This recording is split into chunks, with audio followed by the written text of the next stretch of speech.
Kemudian Ibnu Abdul Bar berkata, hendaklah seorang imam tidak memperlama waktu rukuk dan sujudnya karena Rasulullah SAW memerintahkan hal ini, meskipun ia mengetahui kekuatan para makmum di belakangnya. Sebab ia tidak mengetahui secara pasti apa yang terjadi pada mereka, seperti ada yang memiliki suatu keperluan atau terkena hadas. Ibnu Mubarak berkata, sunnah bagi imam mengucapkan tasbih sebanyak 5 kali agar makmum di belakangnya mendapatkan kesempatan membaca tasbih sebanyak 3. Walaupun di sini Ibnu Abdul Bar ini menjelaskan seorang imam itu hendaknya tidak memperlama rukuk dan sujud karena ini perintah Rasulullah. Tapi bukan berarti terus tajdilah khusus. Ibnu Mubarak menjelaskan hendaknya imam itu membacanya 5 kali supaya makmum sempat membaca 3 kali. Ini prakteknya dari imam. Selain dari imam Rian PHK.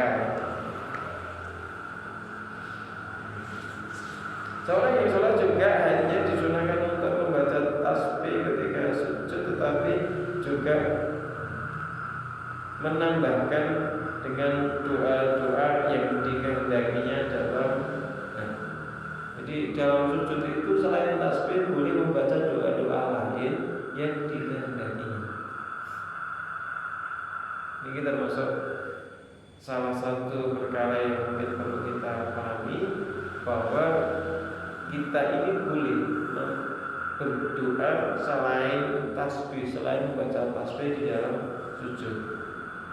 Rasulullah SAW menjelaskan, aqrabu ma yakunu 'abdu bi rabbih wa huwa sajidun wa aksiru fihi minad du'a.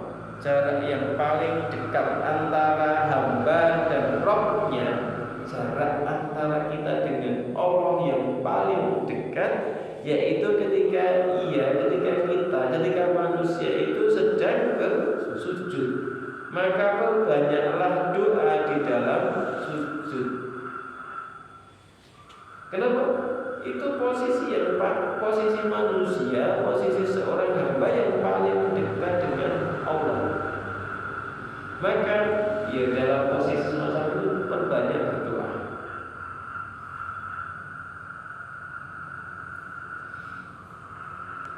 Kemudian beliau juga menjelaskan, ala inni nuhitu an aqra'a raki'an aw sajidan fa amma ruku'u fa'azimu fihi rabba wa amma sujudu fastahidu fi du'a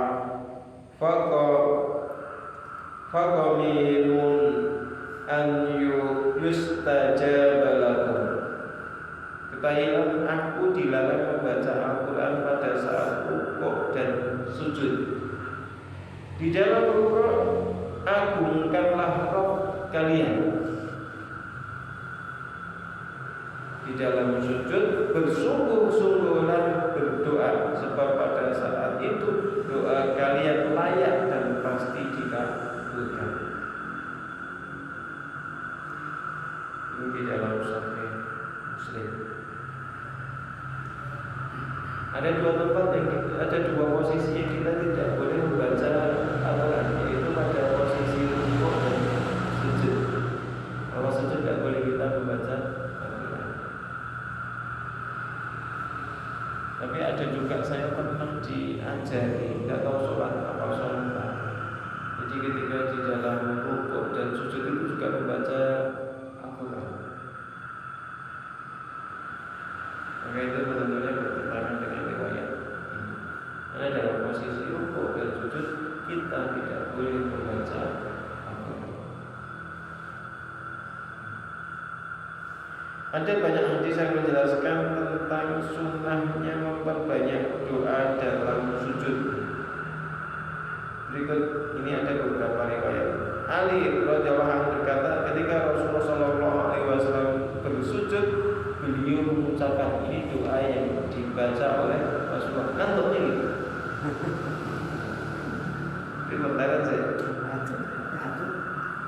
Nah, lanjutnya untuk lanjut ngaji. Ya, lanjut ngantuk sama lanjut ngaji.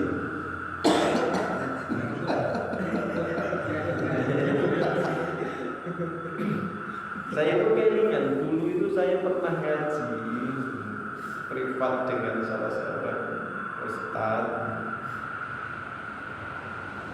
Jarak dari rumah saya itu kira-kira 4 kilo ya, malam jalan kaki. Saya cuma berdua sama teman. Sampai di sana, terus baru mulai beberapa saat teman saya mulai ngantuk. Saya mulai ngantuk. Kemudian ustaznya itu bilang, kita lanjut akan depan saja. Saya ngomong kalian ngantuk nanti ya daripada tidak manfaat.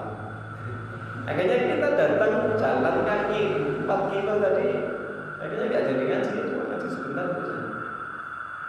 Ya berikutnya ketika malam itu mau ngaji, maka siangnya itu kita memang kondisikan supaya tidak terlalu capek. Jadi ada memang orang-orang semacam itu. Para ulama itu sangat menghargai ilmu. Jadi kalau Imam Syafi'i itu ketika beliau belajar, tidak mungkin duduknya santai. Kalau sila tenanan tegap badannya, bukan layah-layah ini senderan, bukan gayanya menuntut ilmu para ulama itu. Aku nggak nyindir begitu, nabrak, nyindir sidik, tabrak terus terus.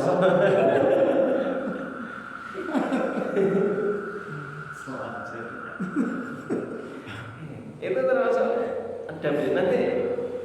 Nanti kalau sudah selesai dari usaha ini kita bahas tentang adab menuntut ilmu atau akhlak para penuntut ilmu. Kita akan bahas. Ada banyak kitab yang membahas. Nanti kita pilih yang ringkas. Penting sebenarnya kita. Kok orang muda-muda bisa jadi karena kita kurang adab dalam menuntut ilmu. Tentang cerita Imam Malik itu pernah membaca hadis. Di saat membacakan hadis itu, beliau itu disengat tawon. Tapi beliau tidak bergerak sama sekali sampai selesai membacakan hadis itu. Kemudian setelah selesai itu murid-muridnya tanya, "Baik, saya kenapa enggak engkau halu? Aku malu kalau harus menghentikan. Seakan-akan ketika saya membaca hadis, saya itu sedang berhadapan dengan Nabi. Aku malu berpaling dari hadapan Nabi. Seakan-akan ketika saya membaca hadis, seakan-akan saya itu mendengar langsung dari Nabi. Saat ini kan kita semua deh kan. Nah, kita jadikan temannya supaya dalam menuntut ilmu itu lebih berkah. Bukan hanya sekedar kita ngerti kan, tapi berkah. Ketika berkah itu ilmu kita akan jadi lebih bermanfaat. Itu ya. Ini bukan sindiran, mengingatkan. Kalau itu sidik dari proses itu langsung diingatkan, dijelaskan. Dan cetok kan itu kan. Ya. Rasulullah SAW ini pernah membaca doa di dalam sujud beliau. Allahumma laka sajadtu wa bika amantu wa laka aslamtu sajada wajhi lilladzi khalaqahu wa sawwarahu wa ahsana suratahu wa saqqa sam'ahu wa basarahu wa tabarakallahu ahsanul khaliqin. Ini salah satu doa. Kalau jenengan pas sujud baca doa ini boleh dibaca. Kenapa? Pernah dibaca oleh Rasulullah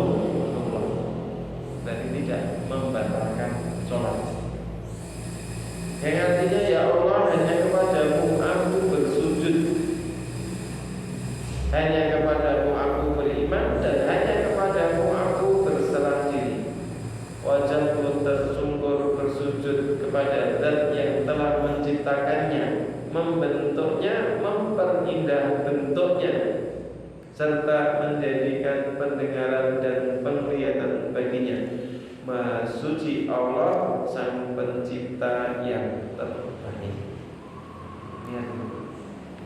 Dengan bacaan ini, dengan doa ini, kita mengakui bahwa kita ini dengan rela, dengan ikhlas menempelkan, menyungkurkan wajah kita ke tanah, ke lantai. Kenapa? Karena kita ingin bersujud kepada Zat yang telah menciptakan wajah kita, membentuknya, memperindah, mempertampak, memberikan penglihatan dan juga pendengaran. Layak, patut ketika kita kemudian bersujud kepada Allah.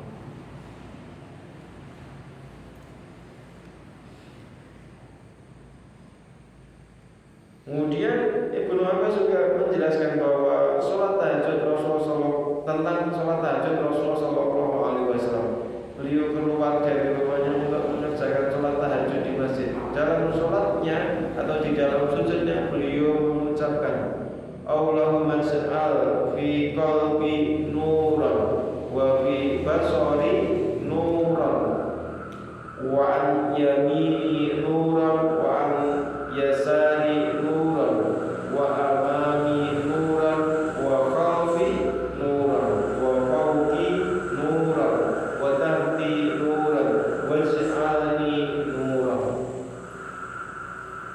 Allahumma ij'al fi qalbi nuran, ya Allah jadikan di dalam hatiku itu cahaya, jadikan hatiku bercahaya. Wa fi basari nuran, dan pada penglihatanku itu dihiasi, dipenuhi dengan cahaya, terang penglihatan, hati penglihatan. Wa an yamini nuran, di kananku, wa an yasari, dan juga di kiriku. Apa? Supaya dijadikan bercahaya. Wa amami nuran wa khalfi nuran, depan dan belakangku itu dipenuhi dengan cahaya. Wa fawqi nuran, di atasku itu nuran, cahaya. Wa tahti nuran, di bawahku juga bercahaya. Waj'alni nuran, dan jadikanlah diriku ini bercahaya. Ini doa Rasulullah SAW di dalam sujud ketika beliau sholat tahajud. Ini penting kita menjadikan doa ini sebagai doa yang sering kita baca. Kenapa? Kita ini hidup di akhir zaman yang dikatakan oleh Rasulullah SAW, fitnah itu seakan-akan seperti malam yang gelap gulita. Dalam kondisi semacam itu berarti kita butuh cahaya. Doanya ini, Allahumma ij'al fi qalbi nuran wa fi basari, qalbi itu qalbun, hati, basari, basirah, penglihatan, wa fi basari nuran wa an yamini, dan di kananku, yamin, ashabul yamin, di kanan nuran, wa yasari nuran, kiriku juga nuran, wa amami, amami depan nuran, wa khalfi belakang nuran juga bercahaya, wa fawqi, fawqa itu di atas,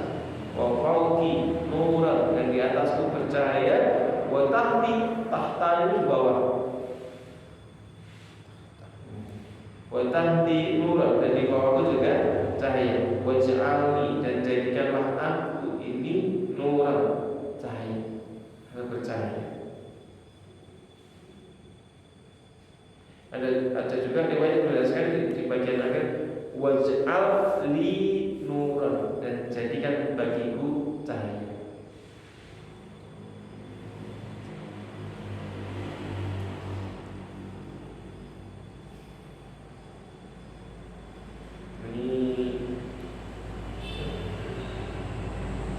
Penting kita memperbanyak doa ini. Kalau kita sudah memperbanyak doa ini, insya Allah dengan cahaya petunjuk dari Allah, cahaya dari Allah, maka kita dalam menilai sesuatu, melihat sesuatu, melangkah itu dengan bimbingan Allah. Tidak mudah bingungan menghadapi masalah. Ketika ketemu masalah, insya Allah lebih mudah mencari atau menemukan solusi. Maka tadi kita bersama tubuh kita diliputi saya, karena begini kita diliputi saya, jadi ya jelas kalau pasien itu lebih kelihatan kan itu kan. Kita lebih mudah mengenali baik buruk, benar dan salah. Silakan nanti dipraktikkan. Apa lo?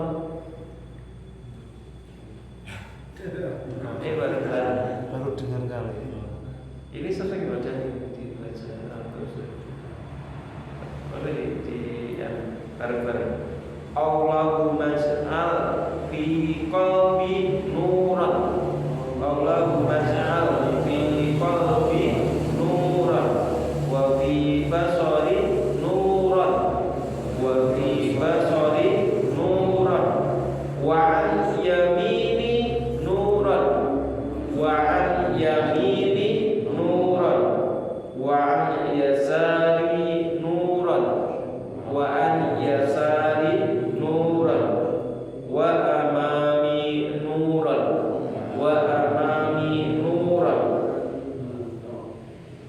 wa khalfi nuran wa khalfi nuran wa fawqi nuran wa fawqi nuran wa tahti nuran wa tahti nuran waj'alni nuran waj'alni nuran atau waj'alli nuran.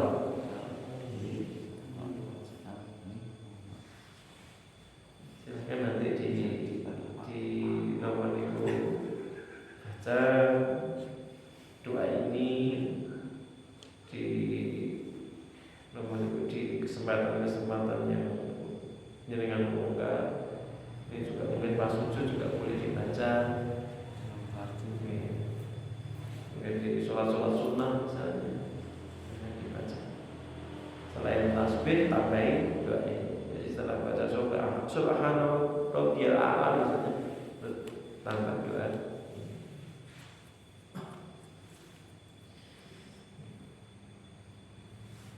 Kemudian Aisyah juga meriwayatkan bahwa pada suatu malam beliau kehilangan Nabi Sallallahu Alaihi Wasallam dari tempat tidurnya, dari kamar, dari tempat tidurnya. Kok nggak ono gitu? Karena zaman dulu atau mungkin termasuk adab ya. Adab ketika tidur itu mestinya lampu dimatikan. Biasanya lampunya tambah dipadamkan atau dimatikan? Mati. Ini termasuk petunjuk dari Rasulullah kalau tidur itu lebih afdal atau dianjurkan untuk mematikan lampu. Mematikan lampu penerangan kalau pas tidur. Sehingga beliau itu akhirnya karena gelap meraba-raba dan menemukan beliau sedang sujud. Ternyata sujud di sampingnya.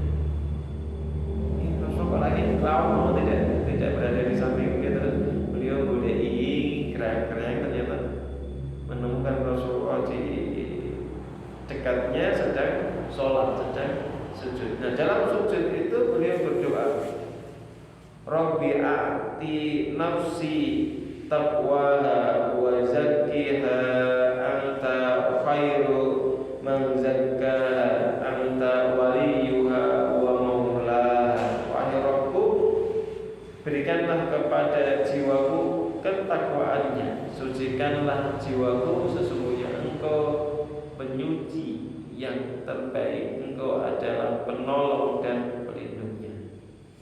Silakan, itu juga bisa dibaca ketika kita sedang sujud. Kemudian dalam riwayat dari Abu Hurairah juga dijelaskan, Allahumma ighfir li dzambi kulluhu diqqahu wa jillahu wa awwalahu wa akhirahu wa alaniyatahu wa sirrahu. Ini tenanan sing dilakukan. Allahumma ighfir li dzambi kulluhu diqqahu wa jillahu wa awwalahu wa akhirahu wa alaniyatahu wa sirrahu. Ya Allah, ampunilah semua seluruh dosaku, baik dosa yang kecil maupun yang besar, baik dosa yang dahulu maupun yang akan datang, baik dosa yang aku lakukan secara terang-terangan maupun yang aku lakukan secara sembunyi-sembunyi. Oh ya Allah, pun diparingi pangampunan sedaya dosa kula, wit biyen ngantos bidang engka sing alit utawi sing ageng, sing ketok utawi sing tersembunyi. Pokoke nyuwun tulung jenengan paringi pangapunten sedaya. Wis pokoke nodong Gusti Allah. Merengek-rengek kepada Allah. Dan ini boleh dibaca ketika sujud. Kemudian juga Aisyah menjelaskan bahwa pada suatu malam aku kehilangan Nabi, aku menemuinya sedang bersujud di dalam masjid dengan kedua telapak kaki tegak berdiri. Kemudian beliau berdoa, Allahumma a'udzu biridhaka min sakhatika wa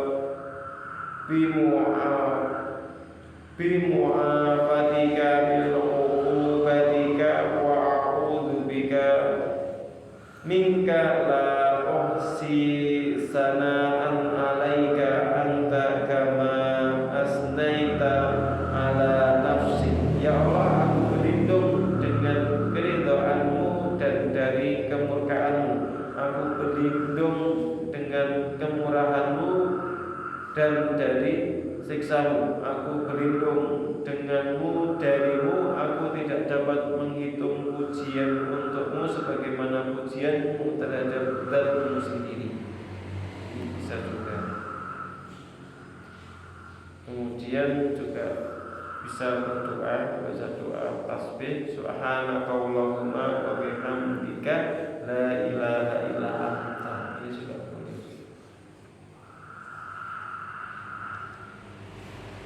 Kemudian ada juga yang lebih panjang, Allahumma firli khati'ati wa jahli wa israfi fi amri wa ma anta a'lamu bihi minni. Allahumma firli jiddi wa hazli wa khata'i wa kullu dhalika 'indi. Allahumma firli ma qaddamtu wa ma akhartu wa ma asrartu wa ma a'lamtu anta ilahi la ilaha illa anta.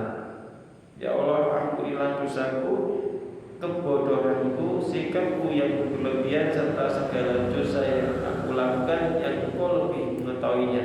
Ya Allah, ampunilah kesungguhanku, sendahuluku, kesalahanku dan kesengajaanku. Semua itu aku lakukan. Ya Allah, ampunilah dosa yang telah aku lakukan, dosa yang belum aku lakukan, dosa yang aku lakukan secara sembunyi, dan dosa yang aku lakukan secara terang-terangan. Engkau Rabbku, tiada Rabb selain Engkau. Ini beberapa contoh bacaan doa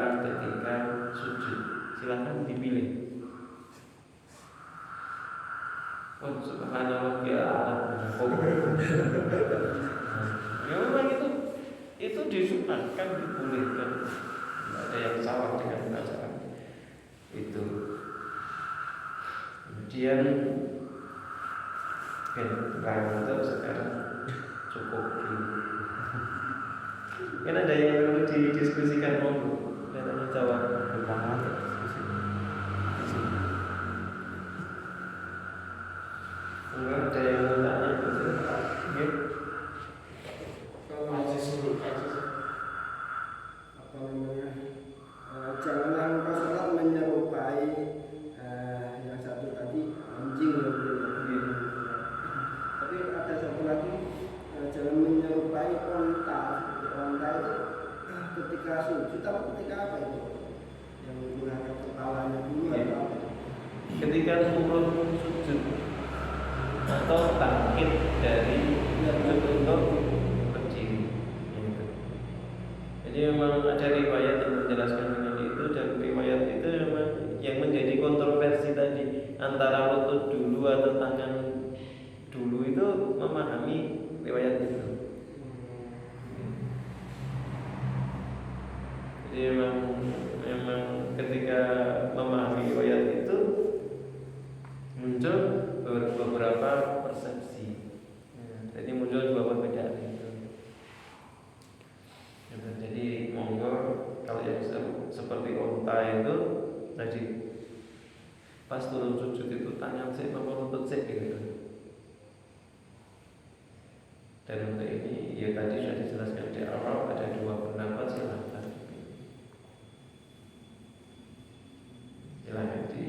dipilih mau yang mana. Yang kira-kira kira-kira bagi kita lebih nyaman yang mana. Ya. Dua-duanya memiliki ya dasar, ada ulama-ulama yang diikuti. Kata misal itu perbedaannya tadi, pas turun sujud itu lutut dulu atau tangan dulu. Cuma itu aja. Baik, mungkin ada lagi yang lain. Yang kedua tadi.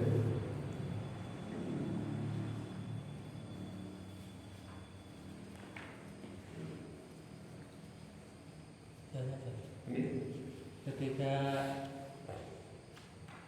menjadi makmum masbuk itu didapati imam sudah duduk tawaruk ya. Itu apakah kita ikut duduk tawaruk apa ikut duduk ikhtiras? Duduk Pas kalau jadi makmum. iya.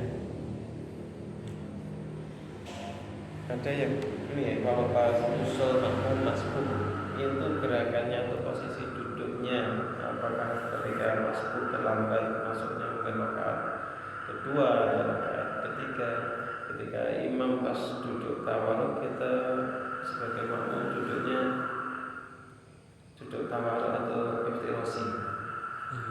Ada yang mengatakan ya, melu imam, yang mengatakan ya karena posisi kita ini bukan tahiyat akhir, yang itu tuh. Ya, nanti kita duduknya iftirasi. Oh, ini yang mana monggo sih? Kalau semua imam itu kudu diikuti ya, berarti silakan duduknya posisi duduk lalu ikut tamayun. Walaupun nanti juga perlu dibahas masalah duduk ini, ada beberapa yang lain. Karena saya sering waktu ikut duduk tawa sini. Imam salam ikut salam. Baru 2 rakaat gitu. Ya, mungkin itu karena gue ya apa imam itu diikuti imamnya salam. Saya tahu. Ya, intinya Kalau memang itu membuat kita sering terlupa, ya maka silakan berdiri soal itu juga. Itu kan sederhana ya teman. Kalau saya tidak suka mempersulit gitu. Karena itu juga memang ada ya berangkat dari imam itu diikuti akhirnya tadi. Berarti kita juga harus ada entah ya posisinya kan kita ini masih namanya ke kurang belum bagian akhir. Setelah selesai kita berdiri lagi kok bukan salah kok.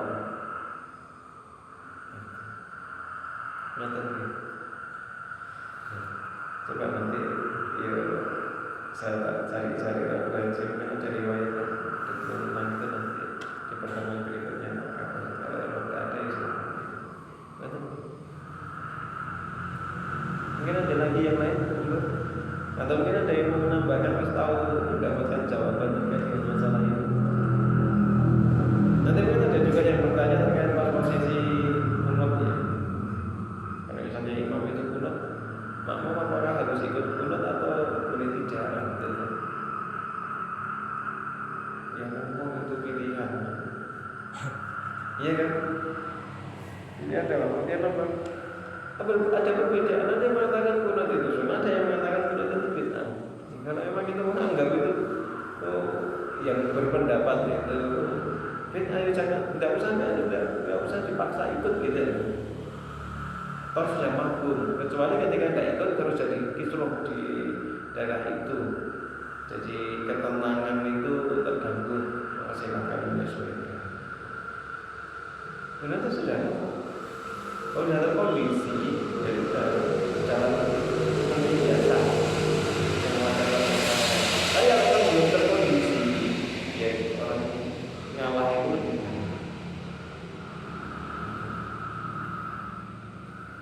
itu sama. Ada lagi yang lain? Tidak ada? Cukup ya? Kalau itu tadi apa namanya masalah sholat yang tepat itu jangan kau sholat seperti ayam-ayam gitu kan. Itu ada satu kisah yang kemarin itu salah satu ulama itu katanya dalilnya itu sebelum setan itu datang mengganggu dia sudah selesai sholat. Ya ada yang mengatakan ini dalam tapi para ulama itu menjelaskan yang namanya tumaninah minimal itu minimal ketika namanya itu dia dalam satu gerakan misalnya rukuk ya minimal ya dia itu bisa membaca satu tasbih dengan benar ya, minimal itu. Nah kalau itu kemudian cepat itu biar setan kan ngapain itu nggak datang mengganggu. Lah ngapain diganggu waktu sholat era genah kok? Lalu tanpa diganggu aja sudah sholatnya tidak jelas kok. Sebagaimana sholatnya orang munafik kalau Rasul mensifatkan gitu kan. Lah ngapain diganggu? Kurang kerjaan banget sih. Lu setan itu kan juga profesional. Ngapain ganggu rata dong gitu loh. Apa nama yang ini diganggu kan gitu kan. Ini loh, kalau dia beralih biar lah ngapain setan ganggu kamu sholat aja orang jelas kok ngapain diganggu aku ganggu dia gitu loh. Apa yang mau dibanggakan oleh setan kepada komandannya kalau lapor aku ganggu gitu. Lah apa mengganggu itu gitu loh.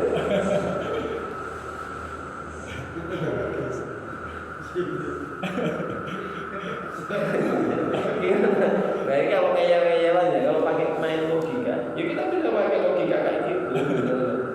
Ngapain ganggu kamu? Sholat malah tetap bangun dan kuliah nih. Apa prestasinya gitu? Nah, bukan dalam rangka mengapresiasi setan gitu. Karena memang ada cerita gini. Ada seorang namanya kisah ini semoga ini ada yang menyampaikan ketika ada seorang yang mungkin saja setan melapor kepada komandannya, "Baik bos, aku telah mengganggu si dia." Atau ini dulu. Ada setan ini lapor pada bos. Bos itu ada seorang yang baik banget. Sholatnya, sedekahnya, semacam-macam itu baik banget. Masya Allah itu baik banget bos. Maka komandannya itu menyampaikan tanggapi, periksa dulu, telitinan dulu, jangan dulu heboh. Gitu. Lihat dia itu makan apa, rezekinya dari mana, cara mendapatkannya seperti apa. Kalau ada hal yang haram, sasaran lain rugi nggak itu? Kenapa? Tanpa kamu ganggu, dia nanti cepat atau lambat akan tersesat dengan sendirinya. Kurang kerjaan banget sih kamu beda ibadahnya.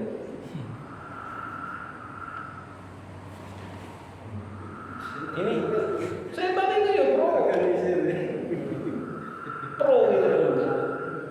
Ketika orang itu semakin soleh, maka setan yang datang semakin ya expert gitu.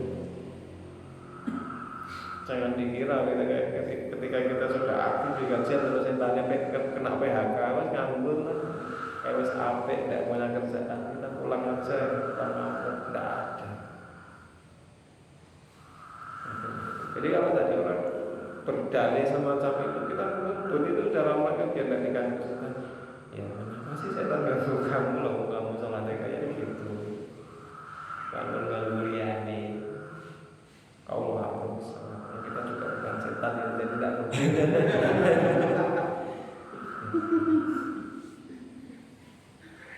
Kenapa? Itu tidak dicontohkan oleh Nabi, juga tidak dikerjakan oleh para sahabat.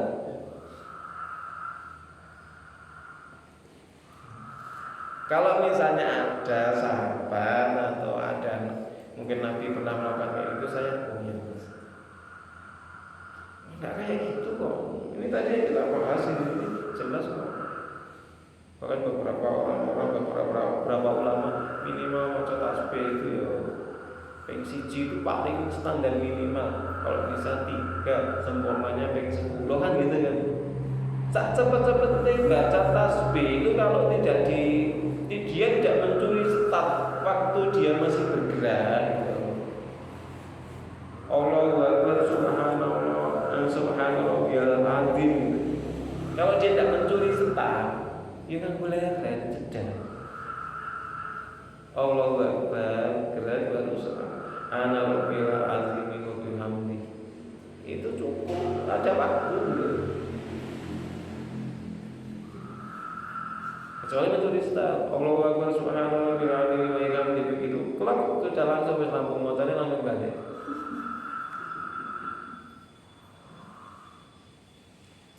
Ini soal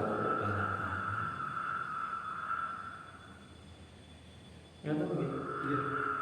Jadi kalau ada yang ngeyel itu silahkan jawab dengan itu.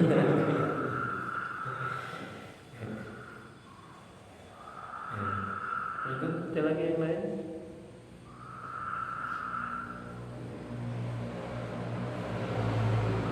Coba salah sikap semuanya. Semoga apa yang kita bahas pada malam hari ini bermanfaat. Kita tahu ketika kita mau menambah doa di dalam sujud, akhirnya kita sudah tahu ada beberapa bacaan doa sujud yang bisa kita baca, dan itu pernah dilakukan oleh Rasulullah SAW. Semoga kita bisa memperbaiki sholat kita, terutama ya kita bisa lebih baik di dalam rukuk dan sujud kita, sehingga itu memberikan asar, memberikan bekas pada sikap dan perbuatan kita. Kita bisa lebih tawadhu, kita bisa lebih rendah hati, kita bisa lebih khusyuk di dalam menjalani kehidupan ini. Amin Allahumma amin. Kita tutup bersama dengan doa kafaratul masjid. Subhanaka Allahumma wa bihamdika asyhadu an la